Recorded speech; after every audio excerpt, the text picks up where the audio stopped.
Hey, what is up, you guys? It is Tyler. Welcome back to the Tyler Williams channel, and welcome to another NXT video. Not normally our type of speed. I don't really do too many NXT standalone videos unless it's a prediction, a preview, or a review. And as you would guess, today we're doing a preview of the upcoming NXT Takeover event, NXT Takeover Portland, which is happening this Sunday, February the 16th. I know it's odd to hear that Takeover's on a Sunday, because normally, for like the last, I would even say, since the beginning of its inception, Takeover has almost always fell on a Saturday. It's kind of been like that weekend event thing. Now it's happening at the very beginning of the week, because technically Sunday is the beginning of the week. Now it's happening on a Sunday, which is also pretty cool in a sense, because it makes Takeover feel like a real big deal. Because, you know, when you think of Sunday pay-per-views, you think of WWE. That's like a big pay-per-view type feel that has going on with Takeover right now. So I actually kind of appreciate them making it feel kind of special just by the day that it's on, if that makes sense to you guys. But not only is it on a Sunday, but they have 6 matches scheduled for this Takeover, which normally we only get 4, maybe 5 if we're lucky. 6 is really a pretty big and stacked card, mind you. I would not be shocked if this Takeover goes 2.5 hours. Possibly even 3. I wouldn't push 3 because Takeover shouldn't be that long. But I wouldn't be shocked if it goes 2.5 hours. Looks like it's going to be really stacked card. So I'm going to talk about each match, kind of their storyline, what's been going into it, who I think should win, all that good stuff. So without further ado, let's get straight into the video. Now, there really is no certain match card layout. At least we don't know that until the day of. So I'm kind of just going off of a picture here and what I assume will be the match order going into the show. So the first match we have here is for the NXT Tag Team Championships, which will be defended by Undisputed Era's Bobby Fish and Kyle O'Reilly going up against the Broserweights, Pete Dunne and Matt Riddle. I think, like many of you, when that tournament first started off, a lot of people weren't gang-ho about having a mixed, you know, thrown together tag team winning the tag team tournament, considering we had one of those teams win the tag team tournament last year. So a lot of people were a little bit deterred from the idea, but Matt Riddle and Pete Dunne managed to make magic in the ring as a tag team. Not only that, but we got some really funny and cool segments from these two together. Matt Riddle really has been, I don't want to say carrying the team in terms of comedy and segments, but he's been kind of like the heart and soul of that team. Pete Dunne bringing that wrestling aspect to it and bringing kind of like that odd yet ironic humor. I don't know, there's something about these two and their contrast, and not only just styles but personalities, that makes it so awesome and different, and I just love it. And not only that, but I'm a big fan of Matt Riddle and I'm a big fan of Pete Dunne, so it makes it all the more for me. They're going up against UE, Bobby Fish and Kyle O'Reilly. I believe they're 2 or 3-time tag team champions at NXT. I'll say this, you know, I'm a Undisputed Era fan. I never consider myself a huge Undisputed Era fan, but I consider myself a fan of all 4 guys. They've been a faction in NXT for going on 3 years, which is a pretty long shelf life for a lot of factions in WWE. A lot of them don't even see a whole year out. But these guys have been around for 3, and no signs of them breaking up or dissension or anything right now. So they're just going strong and going for all the gold. And they had all the gold just a few months ago. Roderick Strong lost his to Keith Lee, I believe, a few weeks ago on NXT. Now we're kind of in this predicament where all of them can lose their gold again. Which, you know, if we're going off of what I think should happen, I personally believe that the Broserweights should win. I believe that.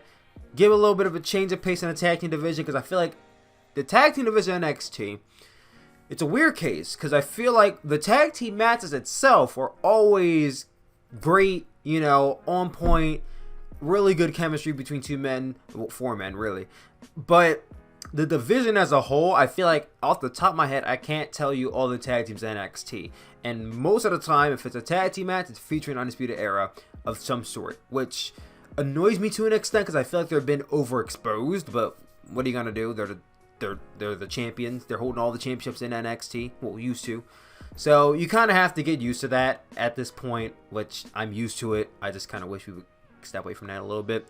I think they can start here if they want to do that. So I'm going to go with the Broserweights to become the new NXT Tag Team Champions. Next up, we have a singles match between Finn Balor and Johnny Gargano. This feud's been going back about a few months now. They were scheduled to have a match at NXT Takeover War Games, but Johnny Gargano, I believe, got injured at the time, and he ended up being substituted for Matt Riddle. I don't even remember if Matt Riddle versus Finn Balor was that good. I don't really remember the match happening, so I guess it wasn't that good. But, you know, we got that match out of it. Finn Balor, since he's come down to NXT, I mean, he's not moving the needle or anything. Like, I feel like when he came down to NXT, it was a big deal at the time. He's kind of just became a member of the roster in a sense. Like, he's not a as big a deal as I thought he was going to be to NXT. Like, you know, oh my god, Finn Balor, former Universal Champion, you know, former NXT alumni, former NXT Champion. He's back at NXT and he's going to tear up with these guys and that guy. Maybe he hasn't been down there long enough for me to give a full-on, like, overview of his time at NXT. Like, oh, this was a flop, you know, why did they send him down here? I can't give him a full, you know, overview on that, of course. But for the last, he's been on like 3 months now? 3-4 months? He's been on NXT. I really can't remember any memorable matches he's been in. I can't really remember anything that he's done that's really been like, this is we needed Finn Balor down here. Like, I've never gotten to that point where I'm like, god damn, this show would really be something strange if Finn Balor was not down here. Like, if Finn Balor never came down to NXT, I don't think this show would be any different. Johnny Gargano has kind of been in a weird place as well. I feel like since he hasn't been feuding with the NXT champion, and him and Tomasso Ciampa have this weird buddy, but I still don't like your relationship. I don't even know what they're doing with him. I don't even know what they're going to do with him. You know, the heart and soul of NXT versus the former heart and soul of NXT is kind of the story behind this match. But I kind of have this question of what are they going to do with men afterwards? You know what I mean? I don't think this is going out to take WrestleMania weekend, but we'll see. I'm going to go with Finn Balor to win this match. No particular reason. Finn Balor to win. This next match right here is the one I'm most excited for out of all the matches this weekend, and that is Tegan Nox versus Dakota Kai. This is a feud dating back to really NXT's first few weeks on television when Dakota Kai returned. Now, I could tell you guys a big, deep story going into this match, but I feel like I want to do a separate video on Dakota Kai and Tegan Nox to shed some light on their storyline and why I believe it's the most important feud in NXT right now. A lot of people are sleeping on that, but I might do a separate video on that, so I'm going to hold off my thoughts and opinions. I mean, I'm going to hold off on all the facts and all the story going into it. I'm going to give my opinions who I think will win. Now, technically, they've had a match already on NXT television. Went like 5 minutes. Like, I think Tegan won? Dakota rolled Tegan up. Dakota's won their first match. This is their second match. I think they could extend this out to Tampa. Now, they're doing a street fight, which I feel like if they wanted to do another match, the street fight should have been like the final destination. So I don't know exactly how they can bounce off of the street fight after this. Now, of course, Johnny Gargano versus Tomasso Ciampa, their feud was like 3 different street fights of some sort. So they could kind of do another version of a street fight in Tampa. But if I'm going off the fact that this might be their blow off, I'm going to go with Tegan to win. If we get a third match, I'm going to say Dakota wins again. But I'm going to assume this is the blow off. And we might not be getting another match in Tampa. So I'm going to say that Tegan gets her win back. And she wins the match at Takeover Portland. We then get to the next match for the NXT Women's Championship. It is Rhea Ripley defending her championship against Bianca Belair. I'm also pretty excited for this. I feel like the women's matches on this show really excite me more than any of the men. And this one more so because this is going to be determining who's facing Charlotte at WrestleMania. So this match has a lot of weight to it, more so than any match on the card. I mean, yes, the NXT Championship is the granddaddy. It's the championship of NXT, but we don't have confirmation there's actually going to be an NXT Championship match at WrestleMania. Yes, we can assume there will be one, but we don't actually know right now. We know there will be an NXT Women's Championship match at WrestleMania. So, by that standard, this match has more leverage. If they wanted to main event, I wouldn't blame them, and I would be like, you know what, that makes sense. Do it.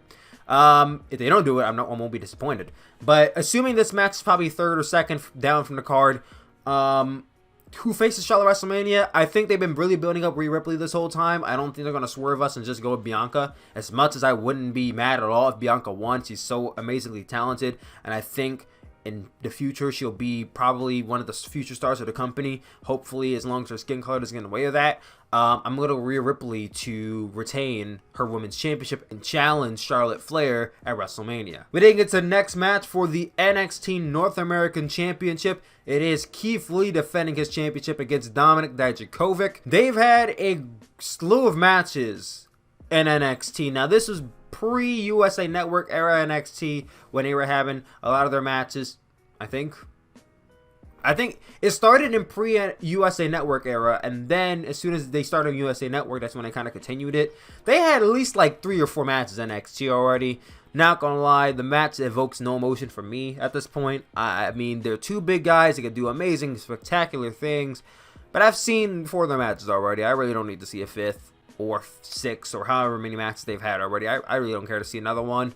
It's Keith Lee. Keith Lee's awesome. I didn't expect him to win the North American Championship right now. I thought they would have done it at Tampa. But maybe, possibly.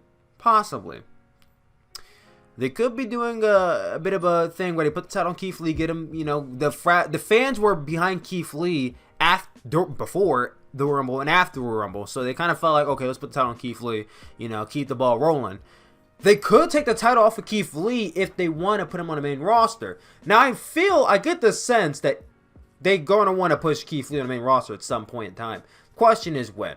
Now, if they want to do it soon, by WrestleMania, they take the title off of him here.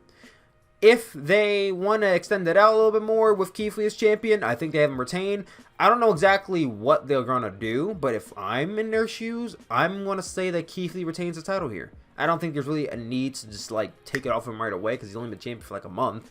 I think he retains here. His Tampa opponent should be really good, and he might lose the title there. But I'm going to go Keith Lee to retain the title here in Portland. And then in the main event of the evening, we have the NXT Championship on the line as Adam Cole defends his title against Tomasso Ciampa. The former NXT champion who was forced to relinquish his championship after suffering a neck injury. Tomasso Ciampa has come back to NXT really, I would say, around the beginning of the USA Network era, and has been one of the hot commodities of NXT since. And Adam Cole has been kind of the barrier of what is the championship, and a lot of people set the standards for the best NXT matches to consist of Adam Cole matches or Johnny Gargano matches. So this is going to be a really good match. If Adam Cole loses, fine by me. If he retains, you know, that's kind of how I am. That's kind of how I feel towards this reign Adam Cole's having. Like, I don't know. I don't know if it's the fact that the UE is not doing it for me right now, or if I just kind of want to see the NXT Championship with someone different. But I'd rather see Tomasso Ciampa win this match, and maybe we get the final match we were kind of deprived of last year. Maybe they do a rematch with Johnny Gargano and Tomasso Ciampa, but I don't really know if they're going to want to do a rematch or not. But I think Tomasso Ciampa wins here. I mean, if Adam Cole retains, who does he face at Tampa? Does anyone have an idea? Because I don't really know. I don't have a thought in my mind about who his opponent will be at WrestleMania weekend. Or at WrestleMania, we're assuming they're defending the title of WrestleMania here. Who would Adam Cole face at WrestleMania? I don't want to, like, if Charlotte Flair, SmackDown wrestler, is challenging Rhea Ripley, would a SmackDown Raw wrestler challenge Adam Cole or Tomasso Ciampa? I mean, I don't think you need to necessarily do a scenario where, oh, we're going to have Raw and SmackDown guys challenge for these titles, because then everyone's going to think they're going to win, because they're obviously the bigger guys or the main roster. So what do you do in that scenario? Exactly. I don't know, but I'm going to go Tomasso Ciampa to become the new NXT champion. And that is my predictions for NXT Takeover Portland this weekend. What do you guys think? Comment down below. Let me know. I love you guys always, and I will talk to you later. Peace out, guys.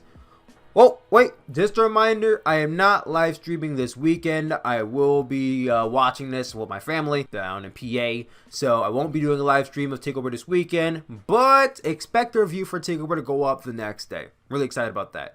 Love you guys always, and I'll talk to you later. Peace out, guys.